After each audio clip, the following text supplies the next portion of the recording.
Alunos de nonos anos, vamos fazer a correção da atividade de vocês, tá? São só 5 exercícios, baseados aí nos textos da apostila, tá? Daquela apostila que vocês receberam, que os pais tiveram que retirar na escola. E ela vai tratar de 2 assuntos principais: a crise de 1929 e a Primeira República, ou República Velha. Eu vou fazendo a leitura aqui das questões e aí a gente vai por eliminação, que é a forma mais fácil aí de vocês responderem provas de múltipla escolha. Questão número 1. A Primeira República, ou República Velha, foi um período marcado pela preponderância política dos estados de Minas e São Paulo. O que está dizendo aqui? Que quem mandava na política do Brasil era Minas e São Paulo. Preponderância é quem está em primeiro lugar. Essa união política gerou um apelido que salientava 2 produtos importantíssimos para a economia brasileira na época e que passaram a simbolizar de certa forma o período. Assinale a alternativa que corresponde a esse apelido. Então, nessa questão número 1, você ia marcar a alternativa de 2 produtos que Minas e São Paulo produziam e que correspondessem ao apelido que a República Velha, ou Primeira República, recebeu. Certo? Então, você tem aí a alternativa A, República do glacê com feijão. Em algum momento vocês viram o texto fazendo referência a glacê? Não. Feijão? Menos ainda. Então, não pode ser a alternativa A. Alternativa B, goiabada com patê. Em algum momento o texto fez menção a goiabada ou patê? Não também. Chantilly com mocotó. O texto faz menção a isso? Não faz também. Só sobra aí a alternativa D, República do Café com Leite. Lembrando que São Paulo produzia o café e Minas Gerais produzia o leite, que é o que a maioria das pessoas toma no café da manhã. Eu prefiro o Toddy. 2.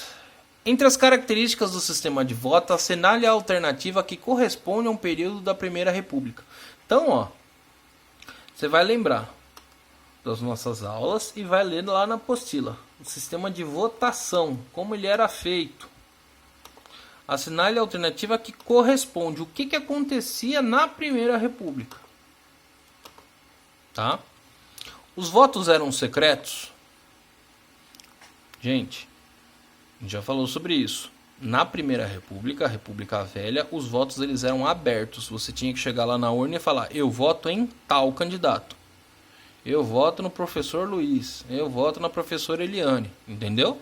E o que acontecia? Os candidatos eles ficavam do lado da urna. E se você chegasse lá, por exemplo, e falasse: olha, eu quero votar na professora Eliane, e o professor Luiz visse que você estava votando na professora Eliane, ele te dava 2 de média. Sacou a maldade? Então os votos não eram secretos. Então não pode ser a alternativa A. Não havia fraudes eleitorais. Gente, todo sistema de votação é passível de fraude. Mesmo as urnas eletrônicas, tem muita gente que duvida delas. Tá? Então, falar que um sistema não tem fraude é utópico. É algo que você não tem como avalizar. Então, gente, alternativa B também não.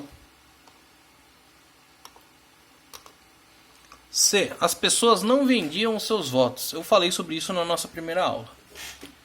É muito comum ainda no Brasil as pessoas que trocam os votos delas por determinadas vantagens. Então a pessoa precisa de uma dentadura, o político chega para ela com a dentadura do qual ela precisa e ela vota naquele político que conseguiu algo que ela necessitava. Ela não pensa, por exemplo, que aquele político vai fazer as leis, organizar o governo pelos 4 anos seguintes. Ela só se preocupa com aquele momento. Ela tem a necessidade e troca o voto dela, que vai demorar 4 anos. 4 anos para ser renovado. Então as pessoas não vendiam seus votos na República Velha? Não. O texto ele fala justamente de pessoas que vendiam os votos para os coronéis. Letra D. os coronéis controlavam os votantes dentro da sua área de influência. E aí, ó, essa questão D, que é a alternativa correta, está falando justamente daquela charge dos votos de cabresto. Isso é, os proprietários de terra faziam com que todos os seus funcionários votassem nos candidatos que eles queriam. Tá? É daí que surge a expressão porteira fechada. Eles ainda utilizam esse termo em algumas regiões do Brasil. 3. Sobre a crise econômica de 1929, assinale o principal país afetado. Qual foi o que mais sofreu com a crise de 29? Cuba. Cuba sofreu com a crise de 29. Naquela época, Cuba dependia muito do turismo, que vinha justamente dos Estados Unidos. Mas Cuba foi o país que mais sofreu? Não. A Inglaterra, em 1929, sofreu com a crise? Sim, a Inglaterra sofreu muito com a crise. Até porque, além da crise de 29, ela estava passando pelo pós-guerra. Ela lutou a Primeira Guerra Mundial contra a Alemanha e estava sofrendo aí com os problemas decorrentes disso. Mas a Inglaterra foi o país mais afetado? Não. O Chile foi afetado pela crise de 29? Gente, o mundo todo foi afetado pela crise de 29. Mas o Chile foi o principal país afetado? Não. Por eliminação, o mais afetado, aquele que mais sofreu, foram os Estados Unidos, que nesse período, depois da Primeira Guerra Mundial, eles tinham se transformado no país mais rico do mundo. Tanto que a crise de 29 ela é estudada sobre a perspectiva dos Estados Unidos principalmente. Tá?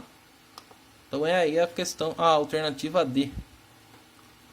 Entre os problemas, ó, já tinha até deixado em negrito para vocês não falharem.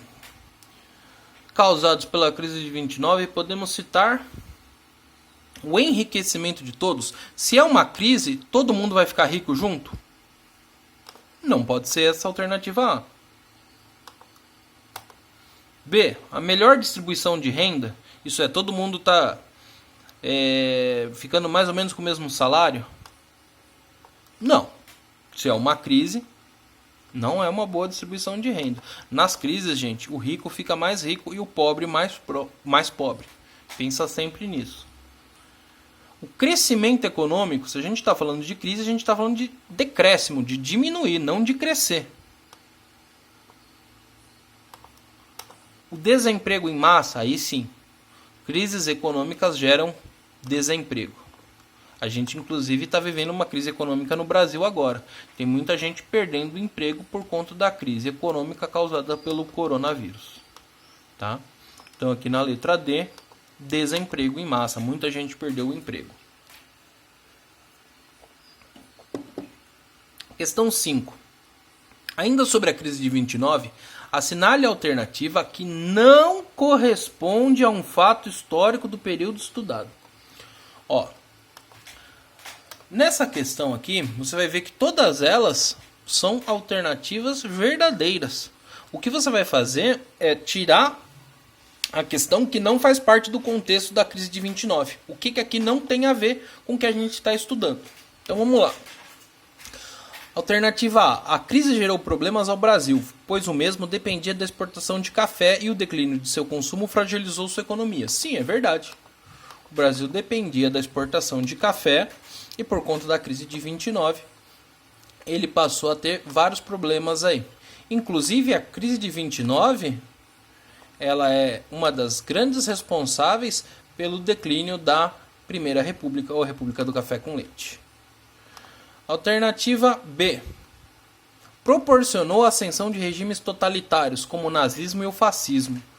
Também está correto. A crise de 29 é responsável, ou uma das responsáveis, pela ascensão do nazismo e do fascismo, que a gente vai ver assim que as aulas voltarem. Tá? Que é aí da ascensão do Hitler e do Mussolini. Mais especificamente, esses países, a Itália e a Alemanha, eles dependiam muito da ajuda financeira dos Estados Unidos depois da Primeira Guerra Mundial. E a partir do momento que os Estados Unidos vão entrar nesse período da crise, os Estados Unidos não vão mais poder ajudar. A Alemanha e a Itália, esses países eles vão entrar numa crise terrível. E aí mais especificamente no caso da Alemanha, isso vai gerar uma nova crise econômica, vai gerar desemprego em massa, e se aproveitando dessa situação aí catastrófica pela qual o país estava passando, o Hitler vai tomar o poder, certo? Ou ele vai ser colocado no poder. O Hitler ele não vai tomar o poder à força. Vocês vão ver isso mais especificamente na sala de aula. Bom, a criação do New Deal. Um plano de ajuda econômica organizado pelo governo dos Estados Unidos. É verdade, os Estados Unidos, para combater a crise de 29, criaram o New Deal, que era um plano no qual o governo fazia uma série de obras públicas para combater o desemprego. Então eles construíram estradas, ferrovias, portos, aeroportos. O governo contratava as pessoas para trabalhar para eles, já que elas estavam sendo mandadas embora das fábricas. Questão D. A decretação do bloqueio continental organizado por Napoleão Bonaparte, com o objetivo de sufocar a economia inglesa. Gente, isso aqui é um fato verdadeiro. Vocês estudaram isso no 8º ano. Napoleão, de fato, decretou o bloqueio continental para sufocar a economia inglesa. Mas isso está ligado à crise de 29? Não, não está. E qual que era a nossa proposta aqui? Assinale a alternativa que não corresponde a um fato histórico do período estudado. Se a gente está estudando a crise de 29, qual alternativa dessas daqui não tem nada a ver com o que a gente está estudando? A letra D, a decretação do bloqueio continental. Então, apesar de ser verdadeira essa proposta, tá? Não é uma questão absurda, ela está fora de contexto. Tá? É para vocês relacionarem o período que a gente está estudando com um fato histórico real.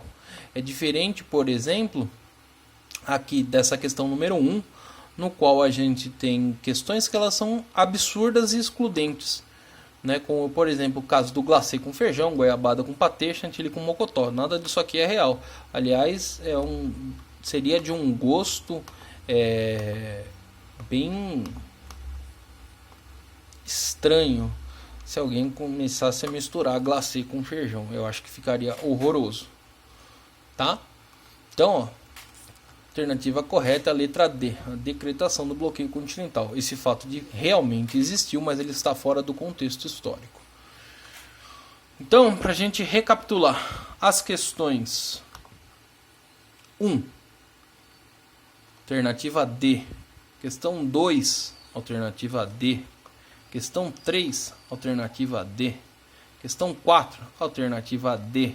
Questão 5, alternativa D. Correto?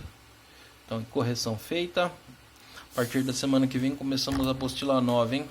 Quero só ver.